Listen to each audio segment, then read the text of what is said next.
부처님 10가지 명허 중에 세간해라는 얘기가 있습니다. 세상 일을 너무 잘 알고 계신다라는 얘기가 있거든요. 그래서 오늘 대륜 스님께 그걸 한번 여쭤보고 싶습니다.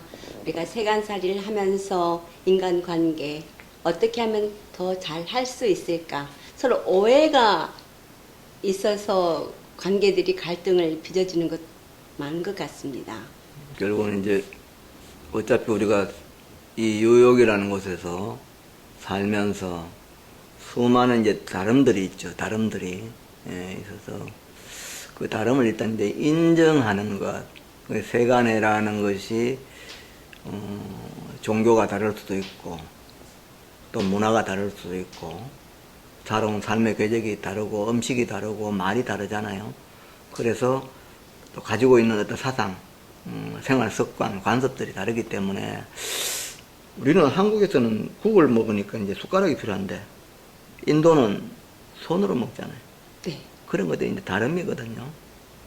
이제 서가본사처럼 그런 것 다름들을 다 이해를 하면 인간관계에서 부딪힐 일이 크게 없어요.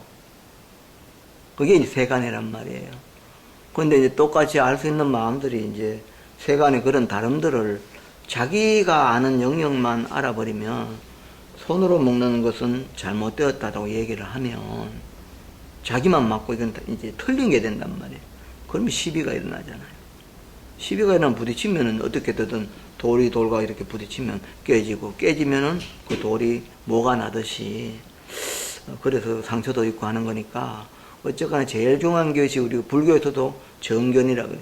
바르게 이제 사유할 수 있는 어떤 견해, 그런 노력들, 딱 고정화된 어떤 지식을 가지고 이렇게 무언가를 많이 학습해서 하는 것이 아니고 그런 훈련들, 그러니까 우리가 진리에 대한 어떤 사유, 그런 것들은 이제 글쎄요, 이제 우리 불교적인 종교 어떤 경전에 대한 이해 이런 것들이 좀 깊어지면 그런 눈이 지혜의 눈이 열리지 않을까. 우리 보는 게 그렇거든요. 육안으로 이렇게 보지만 보는 것은 눈으로 본다 하지만 그걸 보는 것은 인식하는 것은 마음이에요. 그래서 마음에 대한 사유가 깊어지는 훈련이 이 시대에 필요하지 않을까. 그래서 세간해가 되면 그렇게 힘든 세월은 아닙니다. 편하게 살 수 있죠. 그래서 좀 더 우리 이 방송이나 이런 거 접하는 사람들은 너무 막 오락적인 것에 탐닉하지 마시고 좀 자기에게 되물어보는 시간들, 자기 삶을 한번 이렇게 과연 이것이 바르냐 하고 늘 반조할 수 있는 그런 시간들을 좀 바쁜 일상 속에서 하다 못해 하루에 10분이라도 5분이라도 그렇게 짬을 내어서 좀 습관을 버릇화 할 수 있도록 그렇게 가져가시면 꼭 서가본사의 세간에 그 사람의 그분의 전유물이 아니고 유진 진행자나 저나 다 같이 그런 세간의적인 어떤 이해를 가지고 좀 더 이 뉴욕의 이 부딪힘이 많은 이곳에서도 좀 자유로운 삶을 살 수 있지 않을까. 네. 뭐 그렇게 생각을 합니다. 네, 스님께서 방금 정견을 말씀하셨는데요. 정견의 기준을 우리 보통 사람들이 알아보거나 스스로 자각을 하려면 기본적으로 어떤 마음을 가져야 될까요? 이건 참 어렵습니다. 네. 이게 쉽지는 않아요. 뭐냐면 가지고 있는 인식이 너무나 강렬해서 본인들이 이제 가지고 있는 인식을 자기 마음이고 자기 생각, 그러니까 나의 이제 주체성이라고 이렇게 얘기를 하거든요. 근데 이제 우리가 길을 가다가 밤에 네. 길을 가요. 근데 이게 이제 새끼줄이 있지, 새끼줄. 새끼줄이라고 아시죠? 알죠. 두 사람이 길을 산길을 가는데 저녁 어스름한 무리에 산을 타고 이제 내려가면서 길을 가는 산길을 가는데 앞에 가는 사람이 여기 또 보니까 새끼줄이 이렇게 있는데 밟았어. 밟으니까 이게 뭐가 꿈틀거려요. 자기가 보니까 뱀이야. 얼마나 놀라겠어. 깜짝 놀라 움직이니까 뭐가 이 가시 같은 게 발밑에 콕 찌르는 거예요. 이 사람이 이제 내가 뱀에게 물렸다라고. 그 순간에 너무 놀라서 뛰어가죠. 그러니까 뒤에 따르는 사람이 앞을 가다가 깜짝 놀라서 저렇게 뛰어가니까 먼 거 보니까 거기 새끼줄이 떡 있거든. 왜 저러지? 그러고 이제 줄 따라갔어요. 그래서 그 친구의 집에 갔지. 가니까 그 친구가 누워있는 거예요. 그래서 너 오늘 왜 그래 뛰어갔냐 하니까 내가 지금 뱀에게 물려서 독이 퍼지는지 몸이 굉장히 아프대. 그리고 지금 뭐 이상하대. 아니, 뱀 없었어. 네가 잘못 본 거지. 너 나 위로하려고 그런 말 하지 마라. 내가 똑똑히 뱀에 물렸고 뱀을 봤다. 분명히 봤다. 아니다. 뱀이 아니다. 아니다. 뱀이다. 뱀이에요, 뱀 아니에요, 그게. 뱀이 아닙니다. 아니, 본인이 지금 누운 사람이야. 누운 사람은 뱀으로 확실하게 생각을 하고 있는 거죠. 생각도 하지 않고 그게 뱀이에요, 자기에게는. 뱀이었었어요. 응. 네. 물렸어요. 뱀이 된 거예요. 네. 그리고 아픔이 일어난 거지. 독이 없음에도 불구하고 자기에겐 독이 있는 거야. 우리가 볼 때는 분명히 그게 아닌데도 그 사람은 죽을 때까지 그게 팩트예요. 그러면 여기서 해결을 어떻게 해야 되냐면, 이것이 새끼줄이에요. 새끼로 꼬은 새끼줄이라는 것을 받아들일 수 있으면 해결이 돼요. 그런데 끝까지 그것은 뱀이라는 자기 생각에서 벗어나지 않으면 그건 뱀이에요. 자기 삶은. 정견을 말씀하시는데. 네. 그러니까 정견이 뭐냐면은 내가 지금 가지고 있는 어떤 강렬한 사건이나 본 것들이 무조건 맞다라고 이렇게 여지를 그냥 끝까지 주지 않고 끝까지 그렇게 가져가면 거기서 못 벗어나요. 우리 관견이라 그러거든요. 관견. 대롱관자를 써서 요렇게 손을 만들어서 보면 요 구멍만큼밖에 안 보이거든요. 보는 게 좁은 게 아니고 내가 틀을 만들어 버리면 그 구멍 속에 있는 그 영역만큼밖에 안 보여. 그런데 그 대롱을 싹 놔버리면 어떻게 돼요? 전체가 다 보이잖아요. 인식은 그렇게 확장되면 전체를 다 볼 수 있는 거예요. 근데 자기가 틀을 만들어 버리면 그 틀에 갇히게 되지. 그럼 거기서 못 벗어나요. 그러니까 이거는 누가 그렇게 만든 게 아니고 자기 스스로, 우리 불교적으로 이제 속박이라 그러죠, 그죠? 자기가 결박된 거예요. 누가 묶은 게 없어요. 신이 뭘 만들고 그런 것도 아니에요. 자기 인식에 들어 그렇게 만든 거죠. 그러나 그거는 언제든지 놔버리면 확장되는 거예요.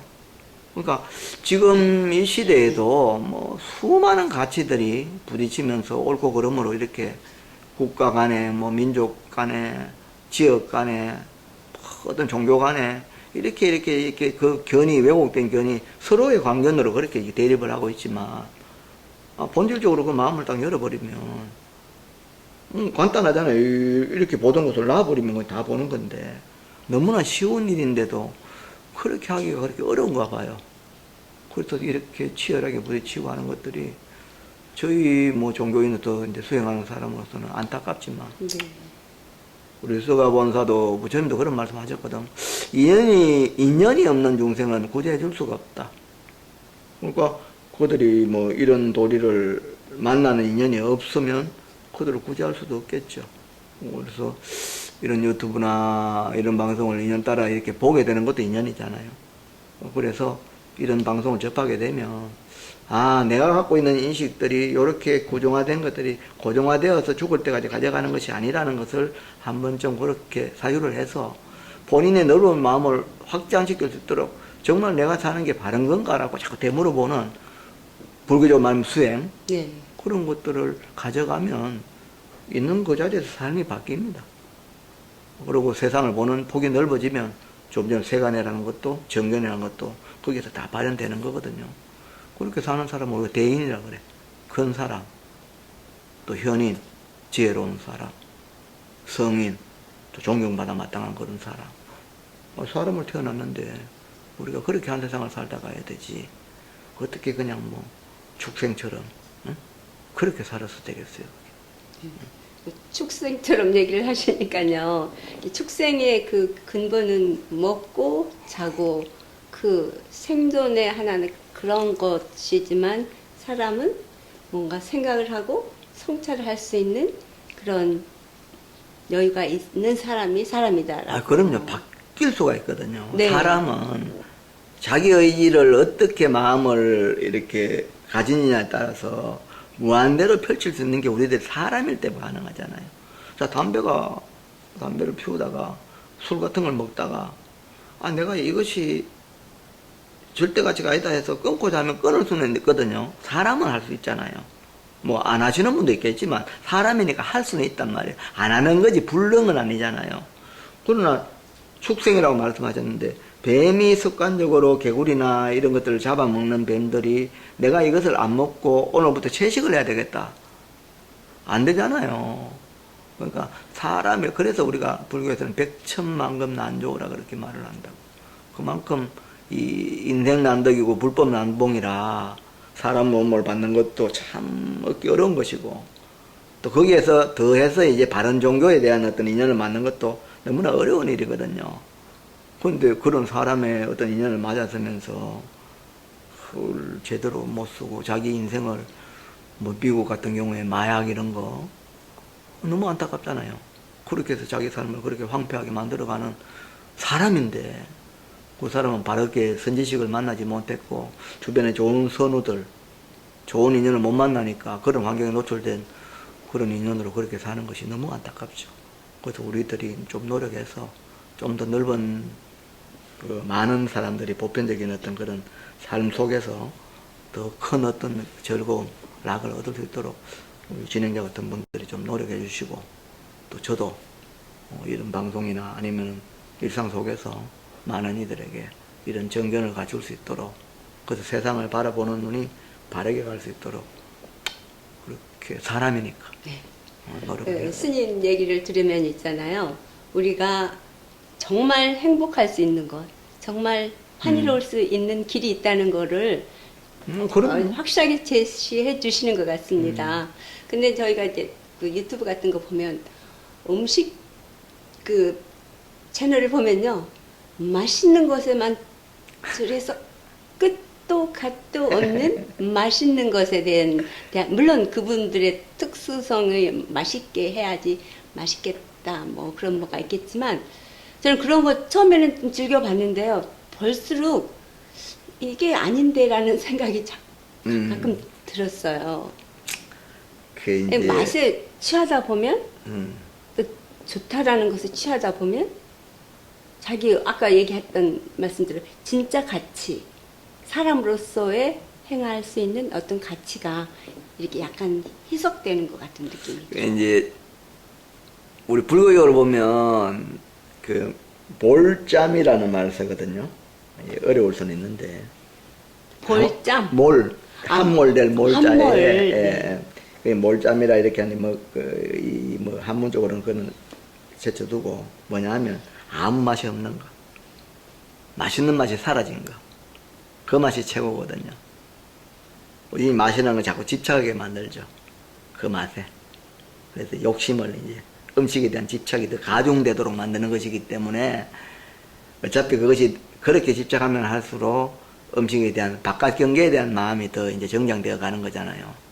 근데 이제 우리가 비유를 하자면 이것이 아무리 영양 덩어리고 뭐 세간적으로 비싼 것이고 맛이 있는 것이다 라고 누구나 다 그렇게 말하는 음식이 있다고 가정을 하자고요. 이 차를 봤을 때 좋은 차다. 자, 여기에 우리 사회자는 젖소, 소야. 저는 뱀의 마음을 가지고 있어. 습성을 가지고 있죠. 그럼 뱀이 먹으면, 살모사나 독사가 먹으면 이걸 먹으면 어떻게 될까? 독이 되겠습니다. 그럼요. 그런데 이 젖소가 먹으면 어떻게 될까? 저지되죠. 그렇죠. 음식 자체에 자성이 있는 게 아니죠. 이것이 맛있다 없다가 아니고 그것을 취해서 내가 쓰는 에너지가 어떤 것이냐에 따라서 삶이 바뀌고 그 가치가 펼쳐지는 것이고, 그 에너지를 어떻게 섭취해서 어떻게 사용할 것인가, 이게 맛이 있느냐 영향이 있느냐의 본질이 아니단 말이에요. 그것을 취하는 받아들이는 내 안의 기능이, 그것을 받아들이는 내 인식의 기능이 어떻게 작동되느냐가 가장 중요한 거거든요. 우리는 그런 걸 생각하지 않고 그냥 이것이 맛이 있느냐 없느냐 이렇게 접근을 한단 말이지. 그러면서 수많은 방송 매체들이 이것은 좋은 것이고 맛있는 것이다 하면 또 그렇게 그게 따라간단 말이에요. 늘 경계를 따라가잖아요. 그걸 보고 따라가는 자기 마음을 볼 줄은 모르는 거지. 그건 끝이 없어요. 그래가지고는 해결도 안 되고. 그래서 제가 그 맛있는 거 보다가 언젠가 시들해졌다는 그것은 그 경계 안 따라간 거나요? 그럼요. 그러니까 맛이 있어서 먹는 게 아니고 우리가 음식이란 건 다 귀한 거잖아요. 그 자체로 귀한 거든요. 자연에서 주는 것을 받아서 그것을 취할 수 있는 그것이 감사함이잖아요. 거기서 인위적으로 어떤 걸 가미해서 먹기보다 그냥 에너지원이라고 보면 돼요, 이게. 그러니까 우리가 차가 움직일 때 기름처럼 그렇게 내 몸을 유지하기 위해서 삶의 어떤 활동을 하기 위한 에너지원이지, 이것이 뭐 좋아서 더 먹고 나빠서 싫고 하는 것이 아니라는 인식을 가져야 돼요. 그렇게 가면 음식에 대해서는 좀 담담하죠. 물론 맛있어서 먹을 수도 있지만 과하게 먹지도 않아요. 맛있다고 더 먹고 맛이 없다고 안 먹는 게 아니죠. 이 맛에는 자성이 없습니다. 그 먹는 자기가 맛있다 맛없다를 분별할 뿐이지.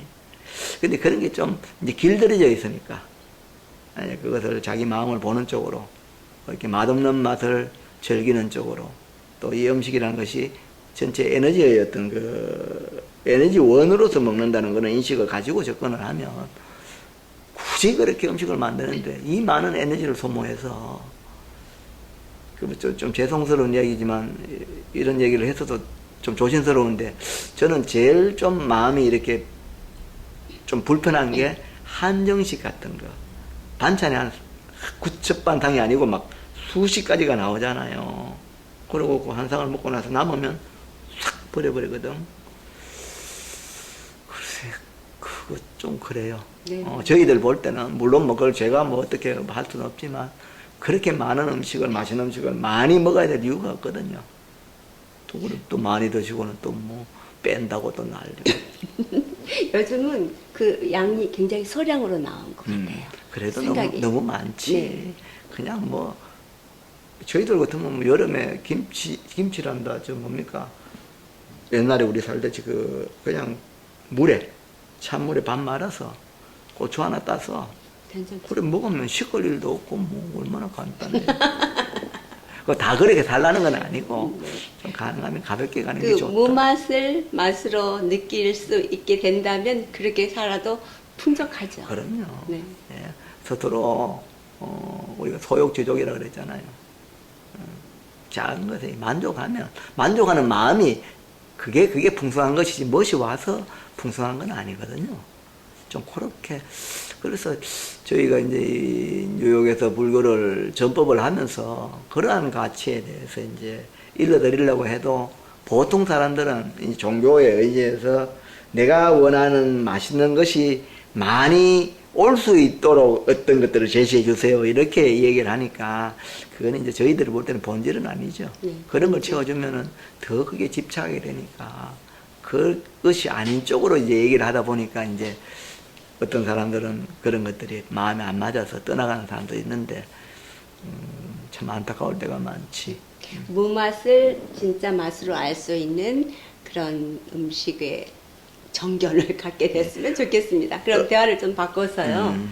이렇게 안방에 가면 시어머니 말씀이 맞고, 부엌에 가면 며느리 말이 맞다라는 얘기가 있어서 서로 맞는 얘기를 주장하다 보면 갈등이 여지가 되지 않습니까? 그래서 아마 인간 관계에서도 갈등의 요인이 아마 나는 옳다라는 것에 있지 않을까 하는 생각이 들어서, 그럴 경우는 우리 스님께서는 어떤 지혜로운 답변을 해주실지 궁금합니다. 내가 시집을 갔는데 시아버지는 그 싱거운 걸 좋아해. 국을. 근데 시어머니는 짠 걸 좋아해. 뭐 어떻게 해야 돼요? 따로 만들어야 되나요? 따로 만들어야 돼요? 좀 짜게 했다가 시아버님 거는 소금을 좀 더 쳐드리고, 시어머님 것은 안 짜게 원하신 분은 좀 그대로 드리고. 그러니까 그것도 그렇잖아요. 짜다 싱겁다는 그 분별이 작동되는 거잖아요. 그러면 시어머니 경우에는 짜면 우리 며느리가 맛있게 했구나, 이렇게 먹게 된단 말이에요. 시아버지는 그러면 짜면 어떻게 돼요? 음식을 왜 이렇게 했냐, 이렇게 이제 일어나겠죠. 또 싱겁게 하면 시어머니 입장에서는 굉장히 불편하겠죠. 그럼 말씀마다나 할 때마다 또 둘로 나눈다면 그것이 얼마나 힘들고 번거롭겠어요, 이 사람 입장에서는. 이제 우리가 만약에 이제 지혜로운 사람이라면 본인 스스로 며느리가 왔는데 음식을 짜게 해요. 그럼 내가 시아버지 입장이면 내가 그냥 소금을 타면 되고, 내가 시어머니 입장인데 싱겁게 해, 며느리가. 소금을 넣으라 할 게 아니고 자기가 소금을 가져서 넣으면 되지. 상대가 어떻든 거기에 맞춰서 내가 나에게 그 상황을 변화시키면 상대가 어떻다고 말할 게 없잖아요. 그러니까 그런 인식만 일어나면 말씀하셨듯이 부딪힐 일이 없거든요. 근데 내가 짠 걸 원하니까 너는 나에게 짠 걸 줘야 돼. 근데 왜 짜지 않은 거를 이렇게 심심하게 이렇게 음식을 만들어서 하면 이제 시비가 일어난단 말이에요. 그러면 이제 이 사람이 약자이면은 약자는 강자의 말을 들어야 된다. 이제 이런 게 사회 규범이잖아요. 그러고 이제 그 사람이 또 어른이 되면은 또 밑에 사람이 그렇게 답습이 되고 서로가 서로에게 상처를 주고 힘들게 하는 세상이 되죠. 그러나 이제 내 스스로 옳고 그름의 그런 논리를 떠나서 자기 수행이 깊어져서 그 마음이 짜다 달다 하는 그 상대에게 이 얘기를 하는 것이 아니고 그것을 짜게끔 심심하게끔 느끼는 자기 쪽의 어떤 그런 성찰로 이렇게 수행으로 이렇게 돌이킨다면 물론 이런 얘기가 일반인들에게는 안 와닿을 수도 있어요. 근데 그게 본질이거든요. 그렇게 해야 모든 것들이 짜게끔 hun서되어서 음식을 만드는 사람도 불편하지 않고 싱겁게 만드는 사람도 그렇게 긴장하지 않는 그런 세상이 되는 거지. 그거를 며느리가 국을 2개 끓여서 그것도 그게 정확하지도 않거든요. 그래서 저는 비유가 좀 그런데 그래서 옳다 그러다의 논리는 어느 것도 맞지 않다. 근데 이제 그런 마음을 자기 스스로 성찰하는 쪽으로 바뀔 수만 있으면 모든 것은 다 옳다. 세상의 이치가 그런 게 없어요. 그러니까 내 쪽에서는 그게 우리가 바닷물에 들어가면은 소위 민물에 사는 붕어나 미꾸라지 같은 걸 넣으면 거기는 지옥이 돼버려요. 그렇지만 또 고등어나 멸치 이런 갈치 이런 것들을 민물에 넣으면 거기가 또 지옥이 되죠. 각자 살아온 업식이 다르고 상황이 다르기 때문에 무조건 나에게 맞춰라가 아니고 사람이니까 제가 말하는 건 민물이나 이 짠물도 자기가 바꿀 수가 있잖아요. 짠물은 또 담수를 많이 이렇게 넣으면 민물화되고 또 민물은 또 소금을 많이 넣으면 짠물이 되니까 이제 그렇게 바뀔 수 있도록 제가 자꾸 이런 얘기를 하면은 이제 일상적으로는 이렇게 거부감이 생길 수 있으나 이게 본질이기 때문에 끊임없이 그런 것들을 이렇다고 저렇다고 고정화되어서 인식하는 자기 마음 성찰, 이것이 마음법을 해결합니다. 어떤 말도 거기에 다 이게 회통이 되는 거거든요. 그건 이제 스님 답변을 들으면 제가 2번째 질문을 못 할 것 같아요. 하지 마세요.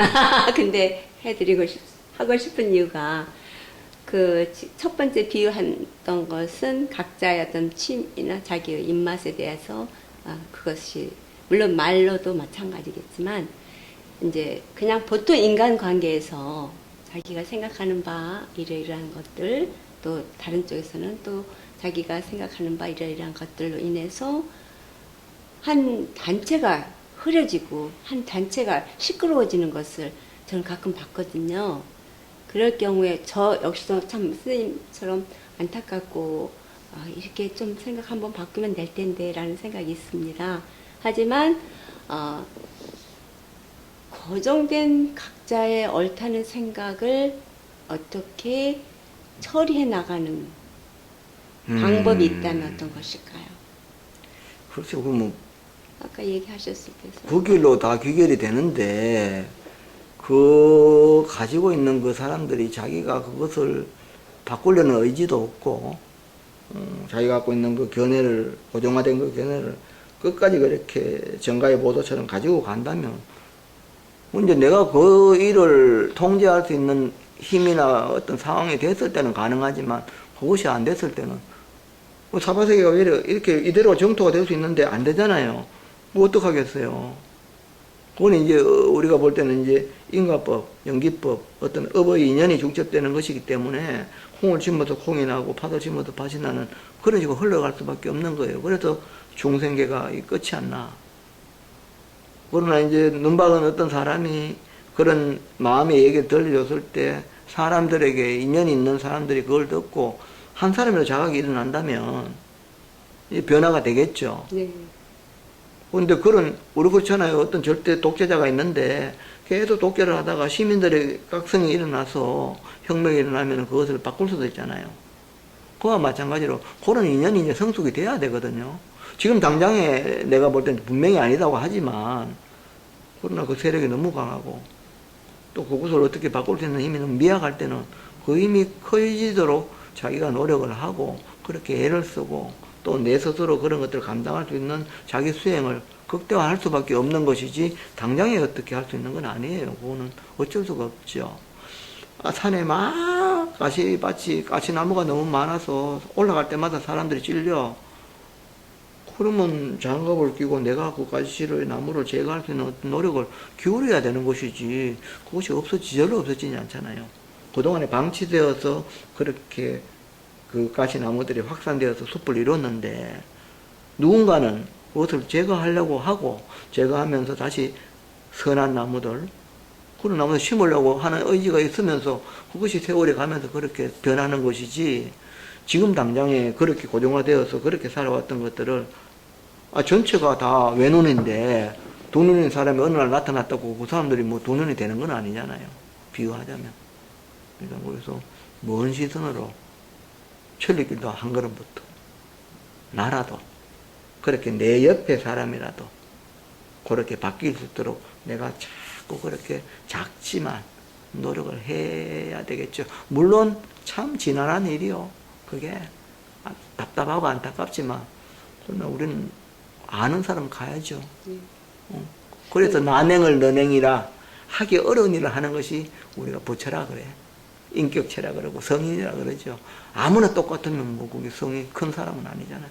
똑같은 사람인데도 그런 것들을 하려고 노력하고, 지치지 않고, 지치지 사실은. 그러나 그러면서도 더 한 발 한 발 앞으로 가는 그런 자들을 이제 수행자 내지는 그런 인격체들을 큰 사람이라고 우리가 말할 수 있어요. 큰 사람이 되세요. 네, 그러겠습니다. 근데 스님께서 지금 굉장히 큰 의미의 얘기를 하셨고, 물론 모든 것이 거기에 적합되는 이 세상살이에요. 근데 사석에서 얘기했을 적에 옳다 그르다 시비를 가리지 말고 함께 모아서 이렇게 중간의 역할을 그렇게 하는 게 좋다라는 얘기가 제가 굉장히 인상이 깊어서 여러분과 나누고 싶어서 다시 한번 여쭤보는 것입니다. 그러니까 전에도 옛날에 말했던가요? 그 돌 이야기 했잖아요. 돌이 두 개가 딱 부딪히면 깨어져요. 깨어지면 뭐가 나거든요. 부딪히면 깨집니다. 깨지면 뭐가 나요? 뭐가 나면 날카롭죠. 그런데 부딪히면 무조건 깨지는 게 아니에요. 바닷가에 파도에 휩쓸리는 돌들은 부딪혀도 원만해져요. 둥글둥글. 이렇게 부딪히면 깨진다는 것은 세간도 정해진 법이 아니다는 거예요. 부딪힘 속에서 도리어 더 좋은 결과를 양산할 수 있어. 그러니까 지금 말했던 그런 관계 속에 있는 것들이 무조건 불편함이 아니고, 그것들이 서로에게 삶을 더 풍성하게 살 수 있는 방편의 어떤 기회, 나를 더 발전시키는 기회가 될 수도 있단 말이에요. 그게 인식의 변화만 오면. 그러니까 그런 것들을 자꾸 누군가가 다 칠등굴이어서 밑에 살고 있어요. 밑에. 그런데 내가 소나무가 되면 나를 타고 올라올 수 있잖아. 그러니까 나부터. 자꾸 저 사람들이 저런 데가 아니고 나부터. 그래서 나를 타고 일단 올라오라. 그 내 인격이 불격이 될 수 있도록 일단 방송을 듣는 사람들도 자기부터 그렇게 가면 될 것 같아.